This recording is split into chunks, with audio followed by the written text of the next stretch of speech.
longer part of his story. Yet his memories of the stray were an indispensable part of his tale. With the stray gone, the story lost the very spark that had first set it in motion.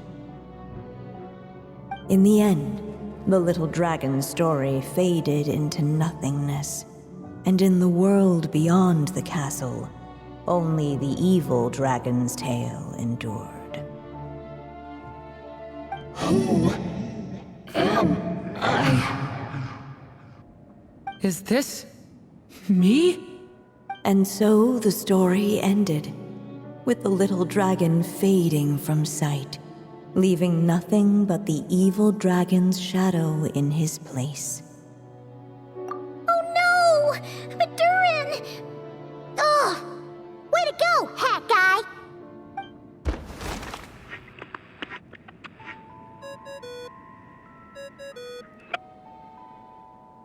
Hello, children. If you're hearing this recording, it's because you've reached a certain ending. You may have noticed that little Durin's experiences have been written into the pages of this book. Well, you should know that in the same way, its ending will also be written onto him. So be careful, because triggering a bad ending could be somewhat problematic. Let me guess, you're upset that I didn't warn you earlier? Don't worry though, I've thought it all through. I built a very special feature into this book, just for you, the witnesses of this tale. So, go ahead, see if you can turn back the pages. If you're not happy with the ending you've reached, just flip back a few pages and let the tale unfold once more. Pretty incredible, huh? That's the power of magic.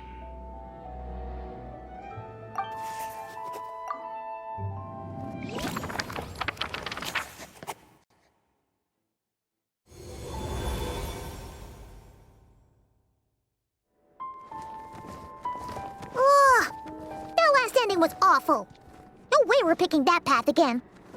What are you even talking about? Hurry up and pick a path so we can get out of here. Let's pick one together. Sounds like the others aren't aware of what just happened. But Paimon's not sure how we'd even explain it. Guess all we can do is warn them if they're about to choose wrong again.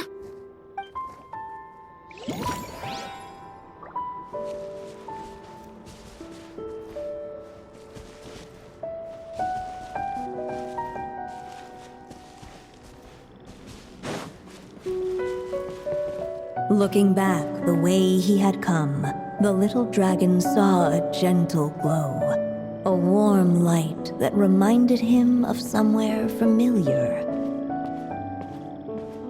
The castle his mother had built for him still stood tall as ever, and in the paradise behind its walls lingered many joys of the past.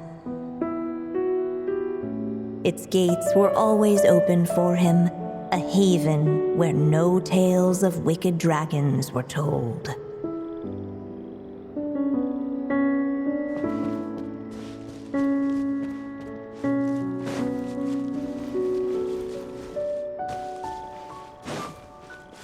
The wind kept blowing, but the little dragon had not yet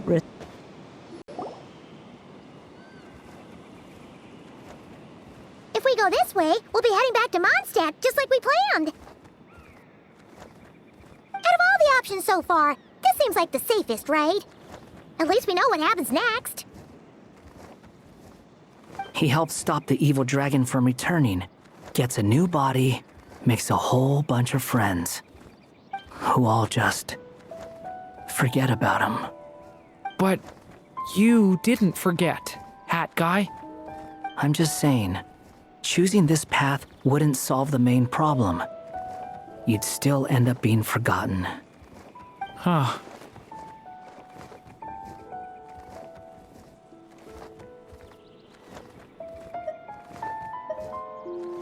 I'm not against choosing this path. I just wonder what secrets it might be hiding. Let me think about it.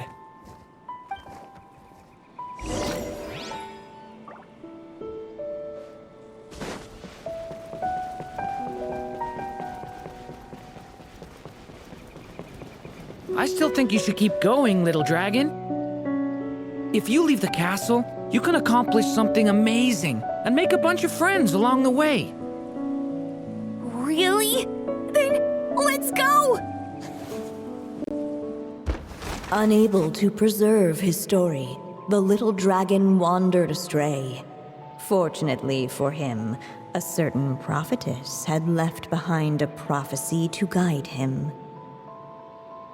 The wind took the prophecy and swept it off into the distance, and so the little dragon was shown a path to wander. Following the wind's guidance, the little dragon made his escape. In turn, the prophetess affirmed the little dragon's choice, leaving an extra secret as her parting gift. Now that you've made up your mind, I shall keep my promise by explaining Fate's little trick. Long, long ago, the gods of the high heavens gave the world outside the castle a magic of its own. They called it storytelling. It was a magic of almost unshakable power that governed how people met, grew close, and understood one another. Each person had a story meant for them and them alone, one whose ending was written in the heavens long ago. In truth, your story and the evil dragons are simply two versions of the same tale, and that is something the magic of storytelling cannot abide. Beyond the castle's walls, your story cannot take root, for the evil dragon's tale has done so already.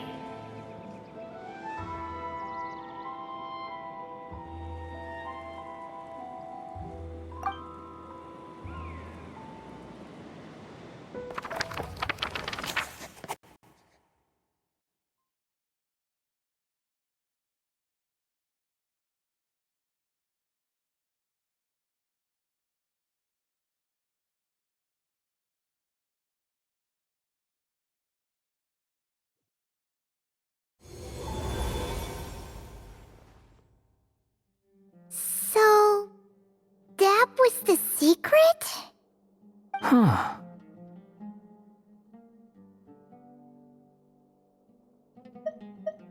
But, what does that mean? You still don't get it? Simulanka Durin and Tevat Durin share a special kind of connection. Their fates are mirror images of one another. While they were in two separate worlds, there may have been some mutual influence, but their fates were independent. But when Simulanka Durin came to Tevat, a version of his fate already existed there. So, how can two fates exist at the same time? The answer is, they can't. The rules of this world don't allow it. You can't return a book you never checked out in the first place. So, what's Durin supposed to do? Those mages seem to have come up with quite the ingenious solution.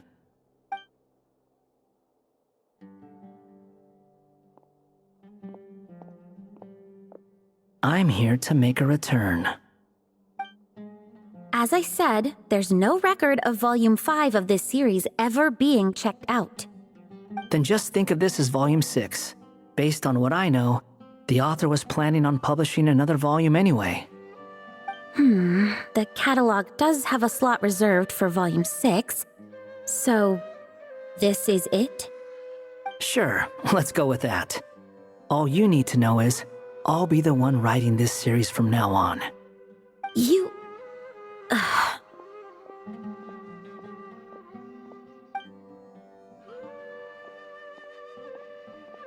are you up to this time? Remember the red tape I mentioned before? Well, I just took care of it. Now, I guess you'll be off to see your alchemist friend? It should be pretty obvious by now. He has the answers you're looking for. Well, we do have a whole bunch of things to confirm with Albedo, that's for sure. But didn't Gene say he'd be gone for quite a while? I'll join you. Just let me know when it's time to go. Hat guy? Don't sound so surprised. I'm part of this story too, aren't I? I'm just playing my role. Well, yeah. But it's not that. I just feel like you want to help, but something's holding you back. When I first realized you were being forgotten by the world, I thought it might be because you spent too much time with me. I even thought cutting our ties might be the only way to fix it. Why would you think that?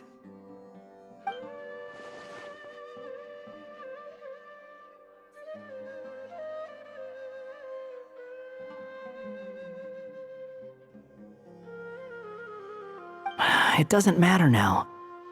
Judging from the answer this book has given us, I was probably overthinking it. Just as well, with the ley lines rejecting him like this, the people who still remember him are his only remaining connection to this place. If that last fragile tie was broken, who can say what devastation his unbound body might unleash? And to think I'm one of the people keeping you here, instrumental in helping change your fate. Can't say I saw it coming. Well, if it's good enough for Hat Guy, it's good enough for me. After all, he is about as odd as humans get. Excuse me? With some people, even if you try asking a simple question, they'll always give you a complicated answer.